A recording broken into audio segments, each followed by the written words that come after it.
Imagine the global economy is like a human body. Mhm. It's this vast, incredibly complex biological system, right? With resources constantly flowing, keeping all the different organs functioning and alive. Right. It's all interconnected. Exactly.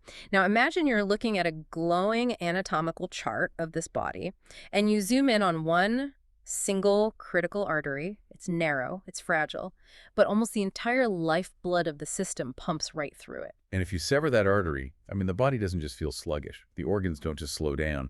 The entire system goes into massive, immediate shock. Yeah, the oxygen simply stops reaching the brain. Exactly. Every secondary system just scrambles to survive on whatever reserves are left, but the architecture itself begins to fail. Today, we are looking at what happens when the global economy's main artery gets severed. Welcome to the deep dive. We are so thrilled to have you with It's a us. huge topic today. It really is.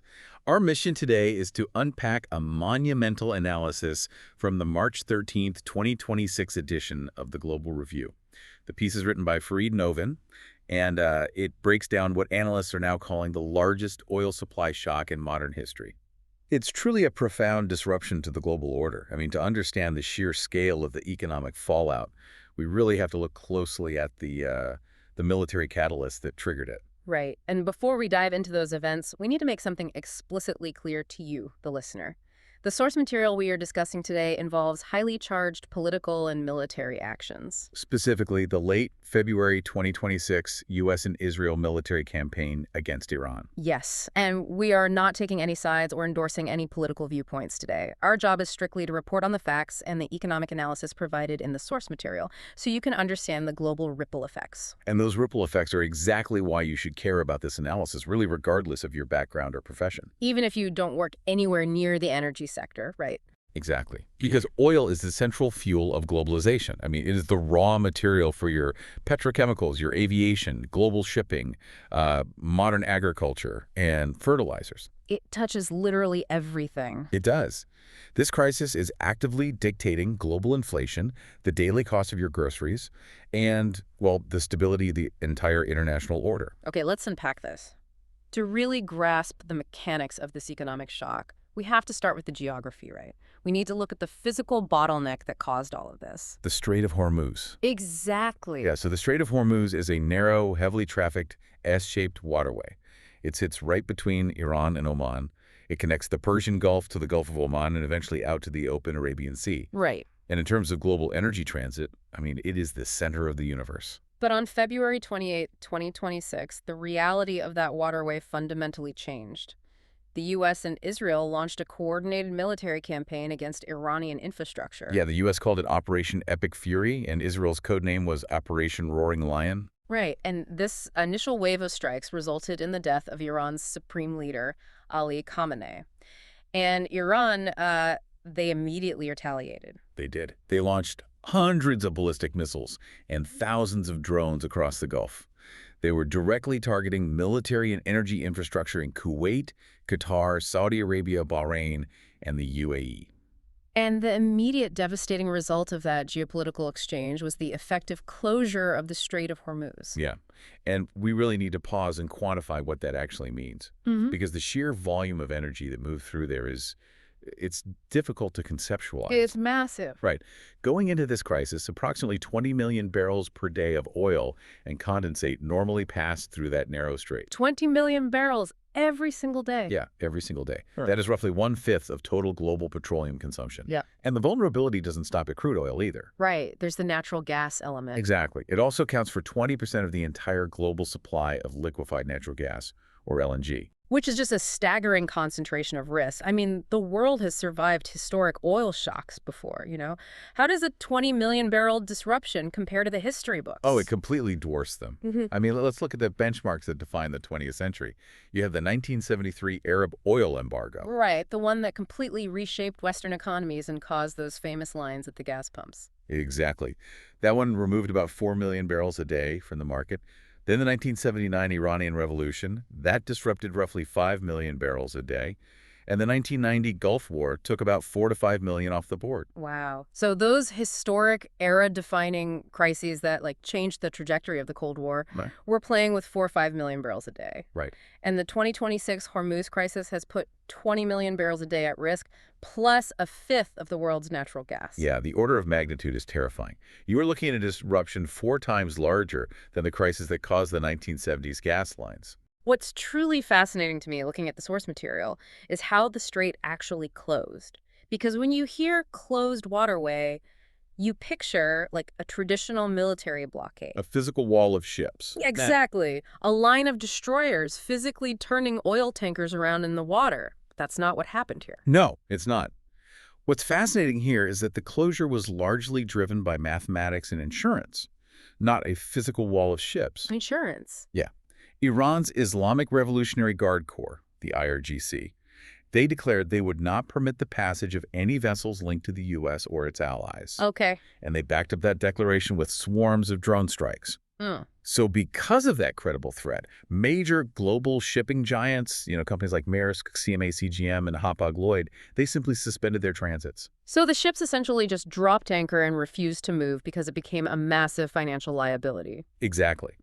Commercial shipping relies on maritime insurance, specifically something called war risk premiums. These are often syndicated through major hubs like Lloyd's of London. And when drones start hitting tankers, those actuaries sitting in offices in London, they run the math. They realize the risk of a destroyed ship and spilled cargo is just way too high. So the premiums go up. They skyrocket to levels that made passing through the strait economically unplayable. I mean, the cost to insure the cargo suddenly exceeded the profit of delivering it. Actuaries, not admirals, shut down the global economy's main artery. Wow. And because those actuaries grounded the fleet, the fundamental math of the planet just inverted overnight. We've gone from a world of energy plenty to a world of absolute panic. Yeah, the pre-crisis baseline was actually incredibly comfortable. I mean, going into 2026, global oil demand was projected to be around 104.9 million barrels per day. Okay. And the supply was projected to easily outpace that. We were looking at a global surplus of roughly 3.7 million barrels per day. And a lot of that surplus was actually coming from North America, right? The U.S. shale boom was just roaring. Oh, absolutely. The U.S. was projected to produce 13.6 million barrels a day in 2026, which firmly reinforced its position as the world's largest oil producer. Plus, you had expansion in Canadian oil sands, new deepwater output coming online in Guyana, and steady growth in Brazil. It was such a comfortable global surplus that on March 1st, the OPEC Plus cartel was actually planning to proceed with a production increase just to grab more market share. But then the missiles fly, the drones strike, the insurance companies panic, and the strait closes. Yep. Suddenly, all that oil in the Persian Gulf from Saudi Arabia, Iraq, the UAE, Kuwait is essentially trapped. The producers are having to shut in their production. They are literally turning off the pumps. They have nowhere to send it. Wait, I have to ask, though, for you and me and the listener thinking about this logically, if the oil is still sitting right there in the ground in Saudi Arabia, and the only problem is that ships can't sail out of the Persian Gulf, Right. why can't we just pipe it out another way, just bypass the water entirely? It's a great question, but it hits the hard reality of physical infrastructure. Pipelines take years of planning, massive environmental and geographic engineering, and billions of dollars to construct. You can't just lay down a massive industrial hose overnight. Exactly. Now, there are bypass pipelines in existence. Saudi Aramco has the East-West pipeline that carries oil across the desert to the Red Sea, and the UAE has a pipeline that circumvents the strait to reach Fujairah on the Gulf of Oman. Okay, so the infrastructure does exist. Why aren't they just pumping all 20 million barrels through those routes? The pipes are simply too small. The theoretical maximum capacity of all available bypass routes combined is approximately 2.6 million barrels per day. Oh, wow. So you have 20 million barrels of pressure and a release valve that can only fit 2.6 million. Right.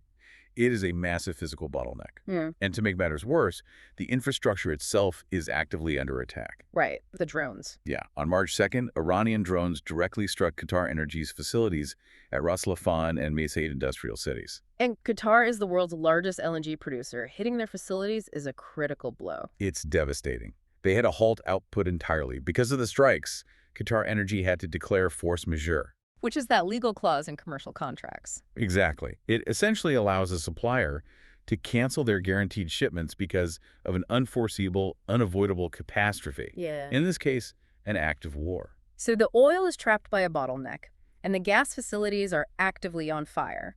And since the energy cannot physically bypass the strait, the economic pain radiates outward across the globe. Yeah, but it doesn't hit everyone equally. No. The geography of where you live suddenly dictates your economic survival. Let's look at who is getting hit the hardest. Well, Asia is by far the most exposed region on the map. According to the data, 84% of the crude oil and condensate that transits the Strait of Hormuz is destined for Asian markets. 84% flowing east, the dependency is absolute. Let's look at Japan.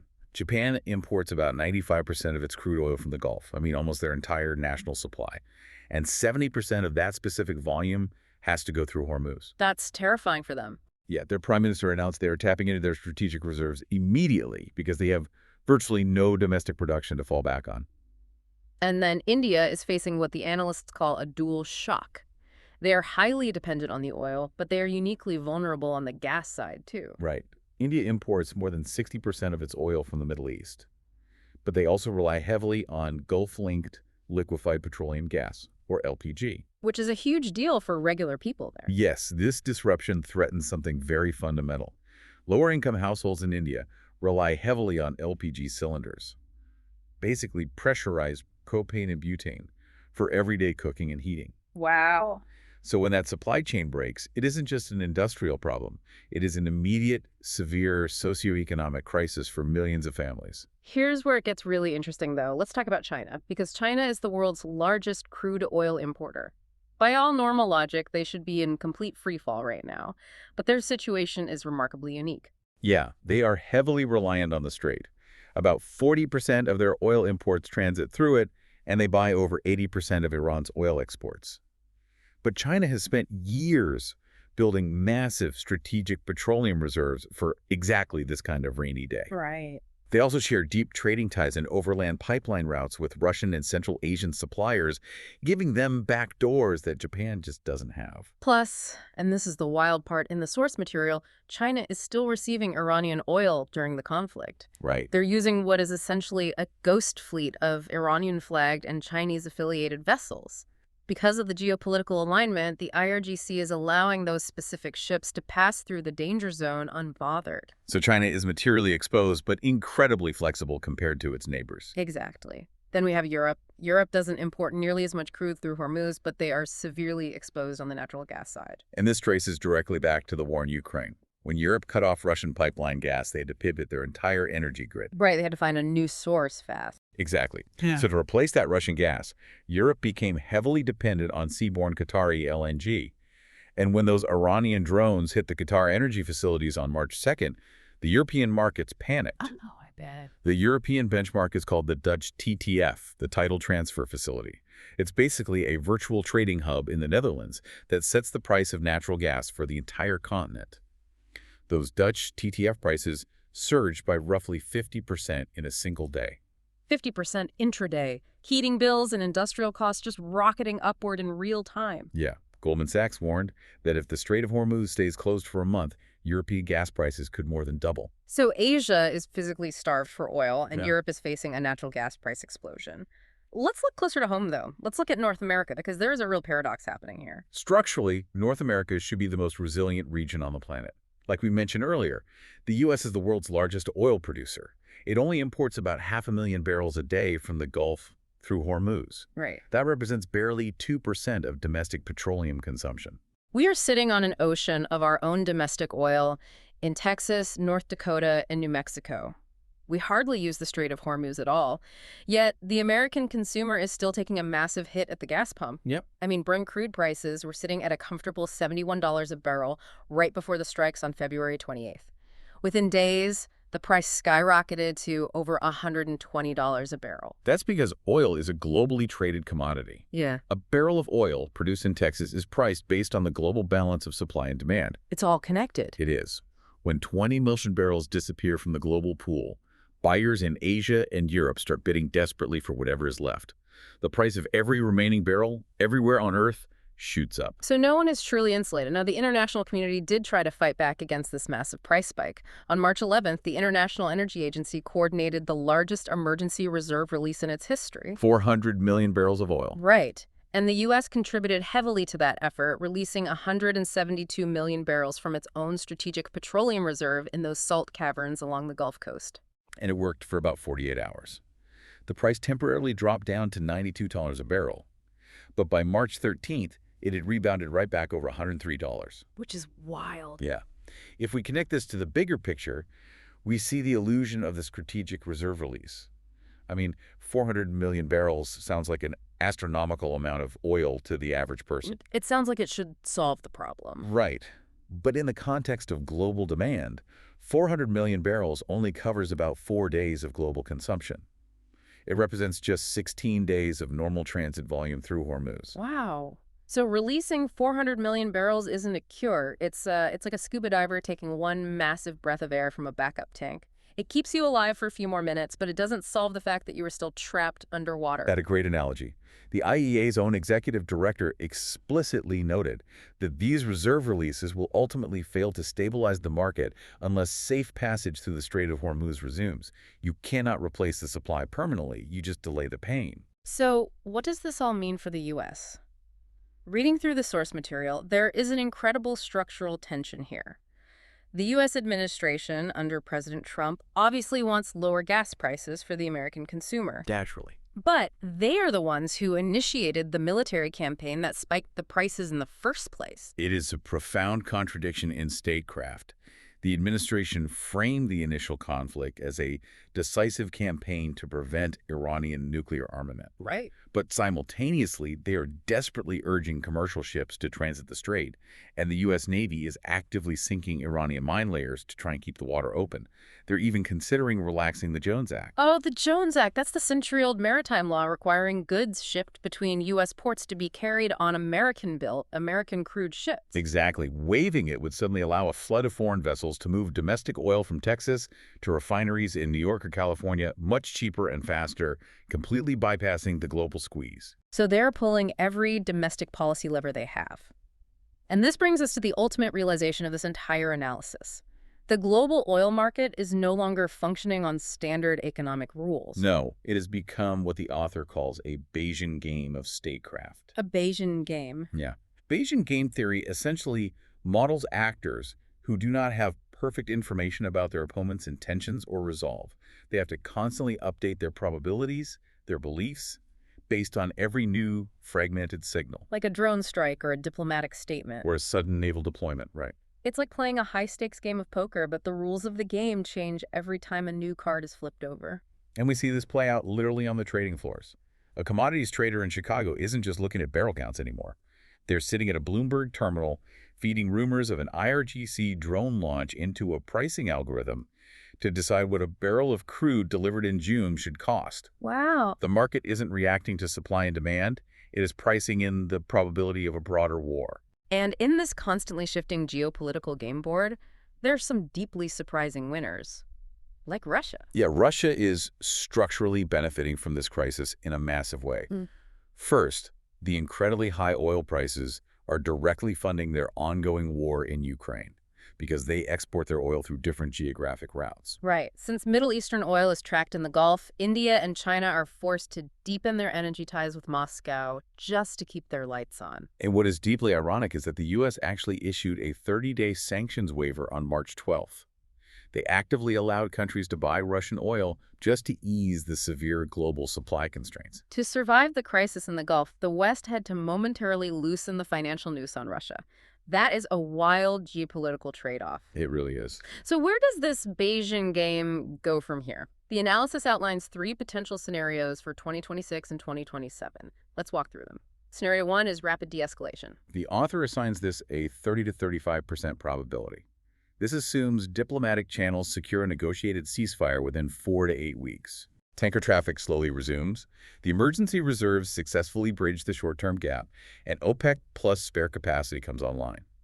Under this optimistic scenario, oil prices fall back to the $80 to $90 range by mid-2026. We get a transitory spike in inflation, a brief scare, but no massive global catastrophe. Right.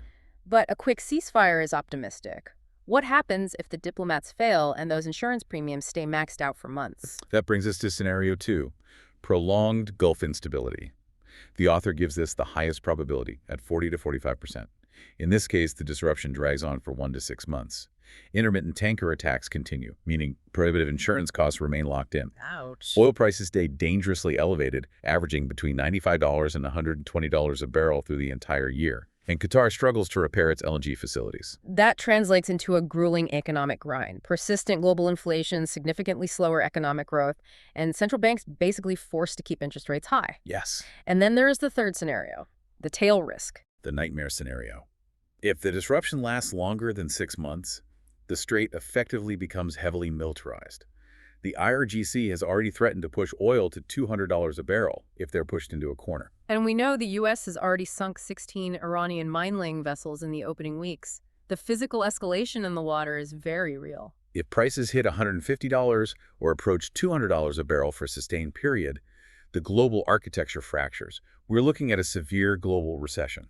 Highly energy-dependent economies in Asia and Europe would face forced deindustrialization. Factories simply shuttering because they cannot afford the energy to run. Exactly. You would see massive, desperate strategic stockpiling, and the global open market would likely fragment into isolated, fiercely protected regional energy blocks. Just a complete breakdown of the system. Yeah. This raises an important question. If emergency reserves aren't a cure, and the tail risk scenario guarantees a global recession, how on earth do the G7 economies actively respond? What is the playbook? Well, what does the source say? The source outlines a few critical priorities. First, they have to reestablish physical deterrence in the water. That means coordinated naval escorts to physically protect tanker passage, much like the massive convoys we saw during the 1980s Iran-Iraq War. You literally have to put heavily armed warships sailing right next to the commercial oil tankers just to make the actuaries in London feel safe enough to underwrite the voyage. It's exactly that. Yeah. Second, they need intensive backdoor diplomatic engagement to reach a functional ceasefire. Third, accelerating the massive expansion of those bypass pipelines in Saudi Arabia and the UAE to create permanent alternate routes. Right. And finally, and perhaps most importantly in the long term, aggressively accelerating the transition to clean energy. Because if your domestic economy runs on local wind, solar, and domestic nuclear power, you aren't held hostage by a 21-mile-wide choke point thousands of miles away. Exactly. The ultimate strategic goal is to escape the geographic vulnerability entirely. To summarize this deep dive, a targeted military strike against a single country resulted in the effective closure of a single waterway. That single closure immediately erased a global oil supply surplus, sent prices soaring by 45%, forced natural gas markets into absolute chaos, and proved that the entire architecture of global energy is terrifyingly fragile. The world learned, very suddenly, that our massive, technologically advanced global economy still relies on physical ships moving through a tiny sliver of water. We are right back to that anatomical chart, the severed artery. We are. Yeah. And it leaves us with a profound realization to consider. If the global energy market is no longer governed by economic logic but by geopolitical warfare, where a 20 million barrel a day artery can be shut down, not by a massive multi-billion-dollar naval fleet, but simply by the threat of cheap, uninsurable drone strikes, how does this permanently change the way every nation on Earth builds its domestic infrastructure from this day forward? Does globalization as we know it even survive this level of vulnerability? That is the multi-trillion-dollar question, an incredible analysis and a sobering look at how deeply connected we all are to a geography most people will never visit. Thank you so much for joining us on this deep dive. As always, keep questioning the world around you, keep looking for those unseen connections, and we'll catch you next time.